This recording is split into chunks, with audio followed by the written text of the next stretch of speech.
Hi,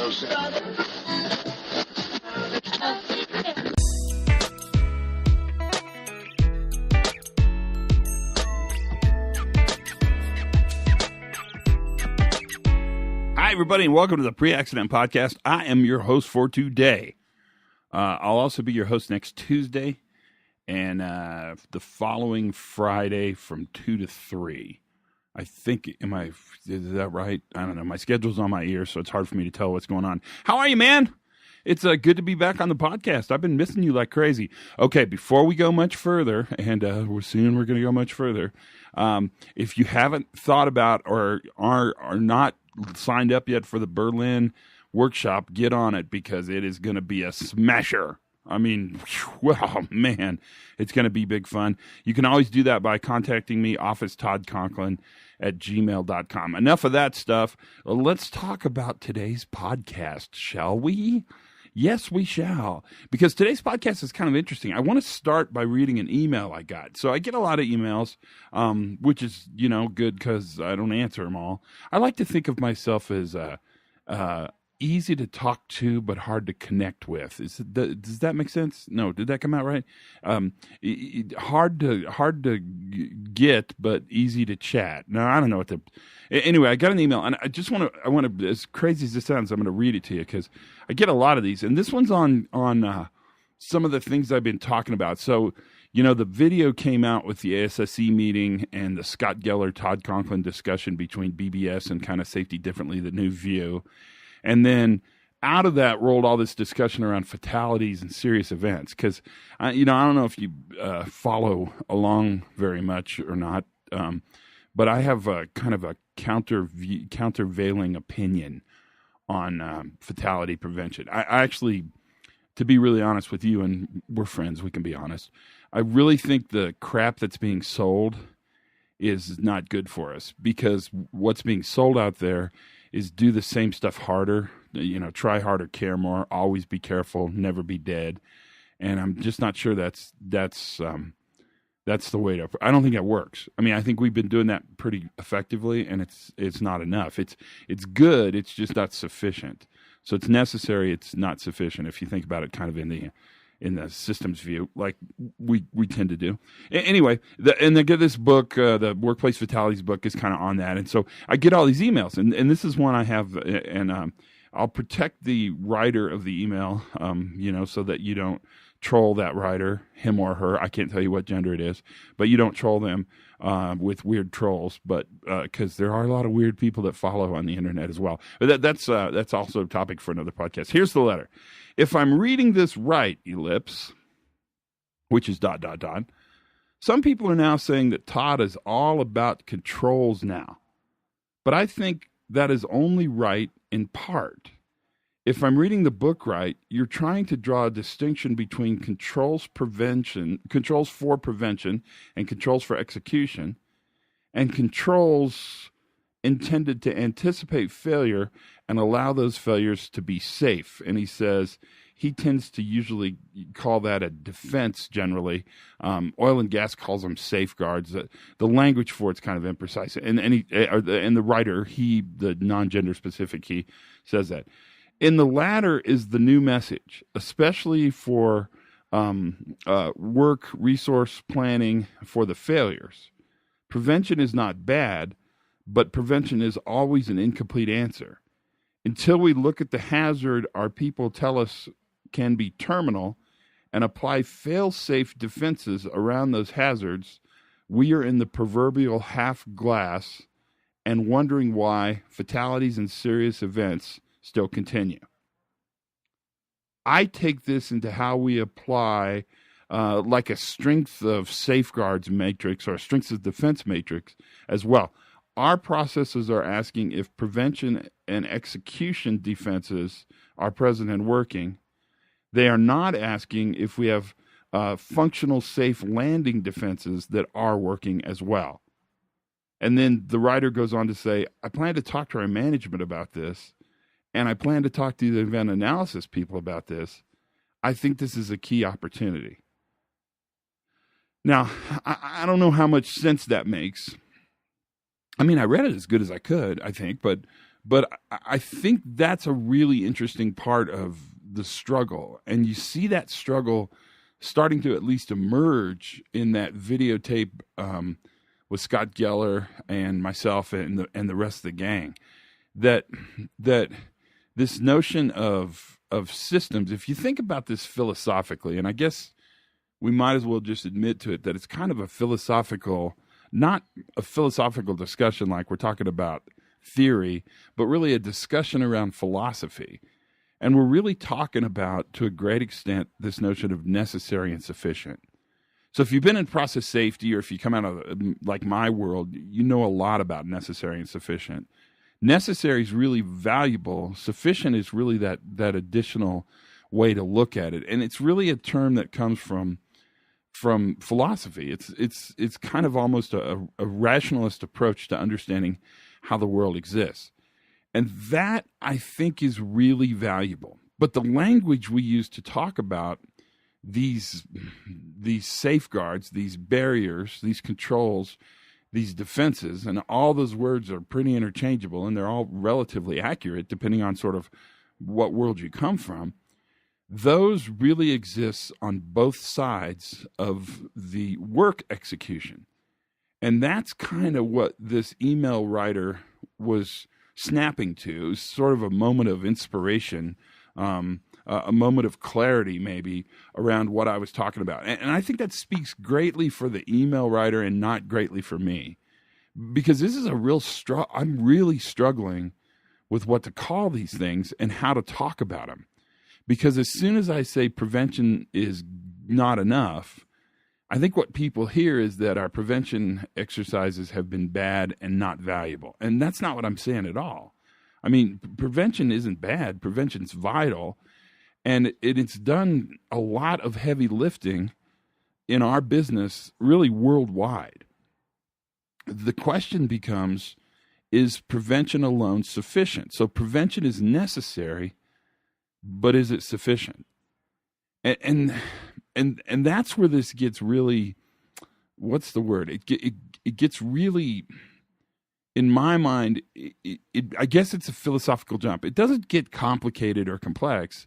It just becomes more of a study really in sort of rational philosophy and less of a study in work management. And yet they're the same thing. That really what we're dealing with is the opportunity in a great extent for really our industry to add another way to think about this notion of fatalities and catastrophic failures. And it's a way that really aligns more with our friends and neighbors in high reliability. So DevOps, computing systems, David Woods and his gang with resilience engineering, those ideas start to come together. Where once I really think the high reliability thinkers and the safety differently thinkers believe they were on kind of different sides of a discussion. They were in different, one was in Asia and one was in Europe. They were in different places. I think what's coming is this great confluence of how we manage these ideas of controls. We absolutely have to have prevention controls. They're vital for what we do.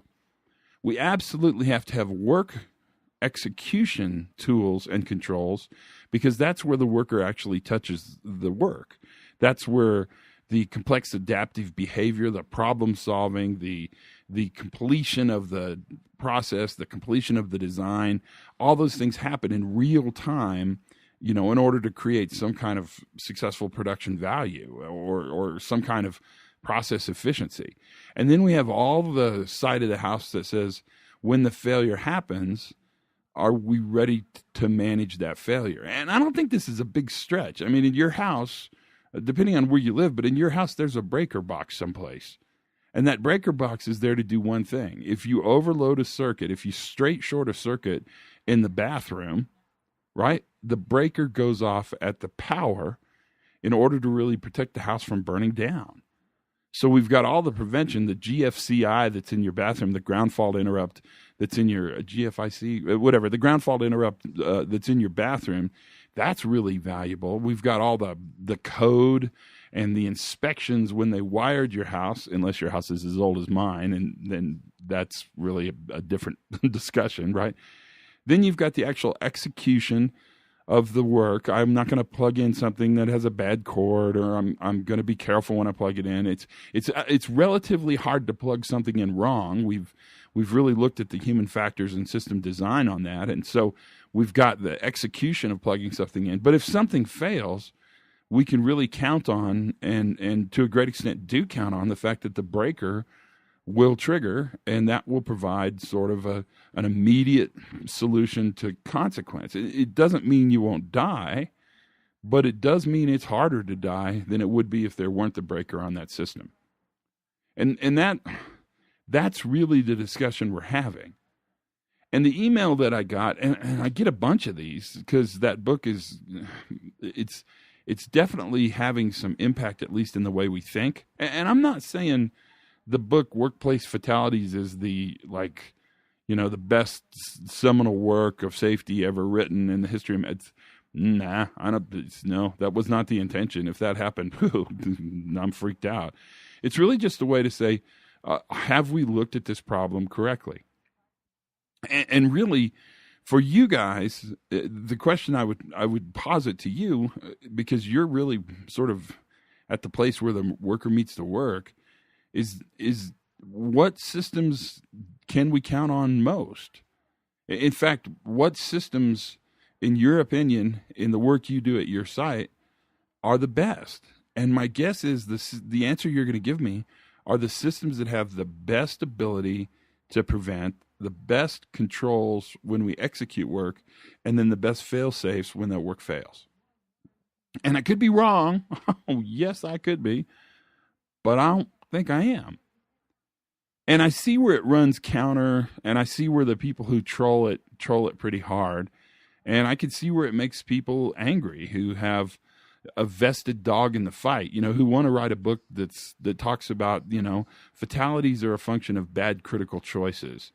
And if workers and leaders made better choices, we'd have less fatalities. Well, yeah, I mean, I'm sure that's right, and I get it, but that's what's new there. I mean, right, if we're going to say this is a failure of a worker or a failure of a person, then we're not going to impact our ability to reduce those failures. And it's never more true than around the notion of caring. Because the idea that a worker can care more, that's a really interesting idea, which kind of leads me to the second email. So the second email I get, because I just have a couple, I told you this was coming. The second email asked me a question. So this gentleman in this case is working for a company, and he came in and they had a program called Commit to Safety.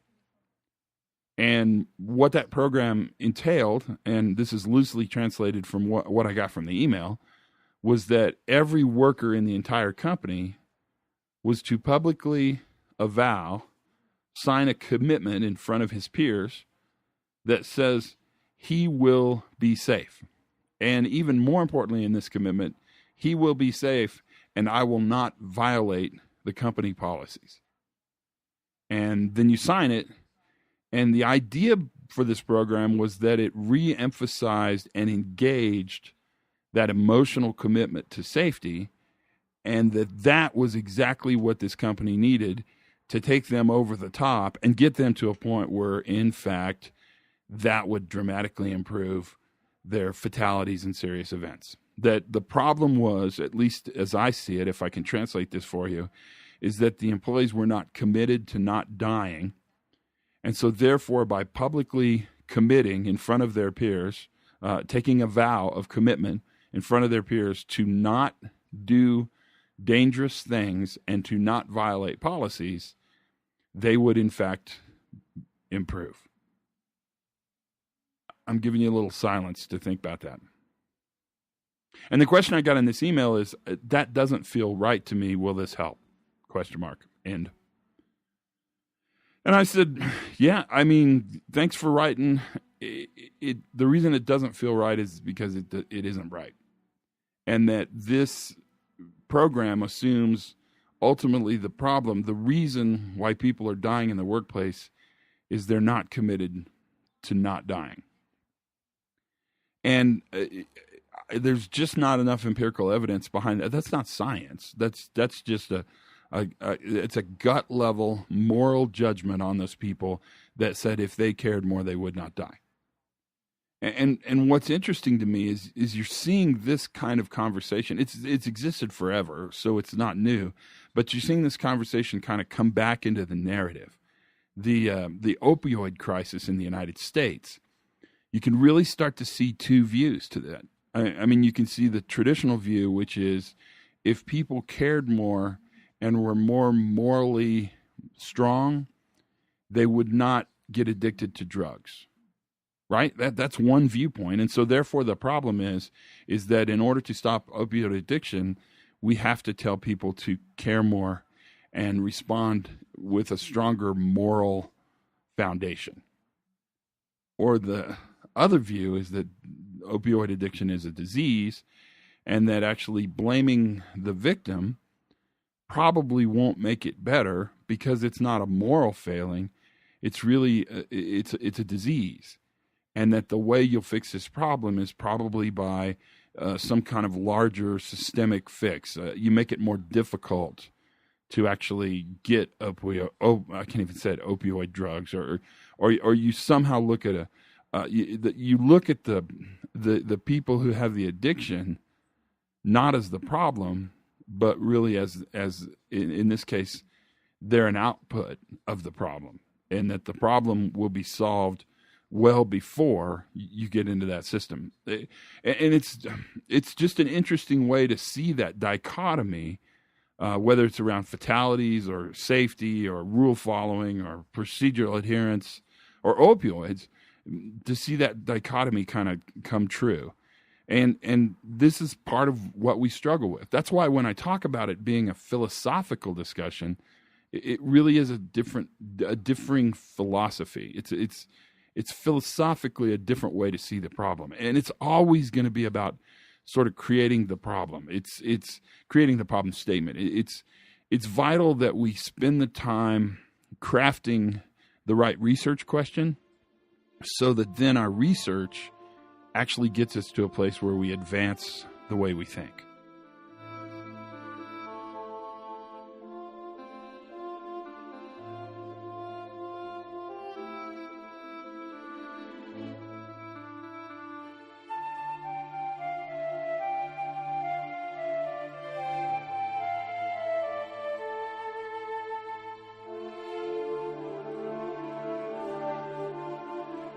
And that's our challenge. It's going to be our challenge. I mean, that's a huge part of how we think about how we move forward, how we do what we do. And that, I think, that's what's interesting. And the confluence, the convergence of kind of the traditional view, the current view, the normal view, and the different view, that's really a great opportunity for us to learn. And it really is kind of a mission for us to a great extent. But remember, this mission has warriors, and sometimes we have fatalities and damages. And not workplace fatalities and workplace damages, but people are out there getting fired and disciplined because they're standing up to their bosses saying, blaming this person doesn't make us smarter. And the bosses say, well, then you can't work here anymore, because this is how I'm going to manage the ship, and if you don't like it, find someplace else to be. And that's a part of our dialogue as well. It's funny because the stakes here are really high. And, I goof on stuff and kind of have as much fun as I possibly can, on the podcast, and I certainly goof on stuff when I'm out in the world, but the stakes are high. I mean, they're really high because we're talking about really saving people's lives and creating opportunities for people to have full, complete careers and histories and stories. And that work is vital. It's what we do. And it's how we make the world a better place. So let's go back to the first letter. Is Todd all about controls? Yeah, maybe. I mean, I'm certainly more interested in our ability for processes to fail safely than I ever have been before. And I realize, and I don't know if you realize this, but I realize that high-risk work that has really good fail-safes is pretty stable work and not very scary. It's the high-risk work without the fail-safes that scares me to death. So we think about sort of the crazy idea that the things that hurt people, the things that we spend our time and love and effort in industrial safety, are not the same things that kill people. And so the idea that we can predictively manage, we can get better at prediction, that we can come up with some kind of algorithm and predict, I'm not sure that's the case. In fact, I think the problem here is that we're good at preventing, but we're not good at predicting. And so all the things that exist as prevention are necessary and vital. All the things that make safety happen in work execution, that's what really our workers bring to the table. That's the real-time detection and correction that happens every single day in your plant. And then all the fail-safes that we build into our systems, our guards and barriers and controls and safe landing zones, all of those things, I think, kind of at least make the picture more complete. They add more sufficiency to the argument. I'm not sure it's the end-all, be-all. I mean, I would be the first to tell you that I'm not sure the answers that we give are complete enough.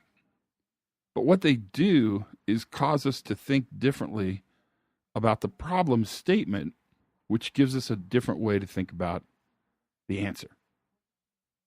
And that's the challenge. So if you haven't read Workplace Fatalities, maybe you should, so you can write me some emails and tell me what you think as well. You might see what you can do with your organization around thinking about these ideas. And I would really encourage you to, if you haven't done it, pull out the high reliability stuff, Carl Weick and Dave Woods and all those guys, and look what they say about this notion of reliability and sustainability, and couple it with the work you see from Eric Hollnagel and Decker and me and all those people that are out there talking about kind of this new view. Because in many ways, I think that is, to a great extent, where we are moving. And so do all these emails from people I don't know far away who spend a lot of time and energy thinking about writing me these stories and telling me what happens.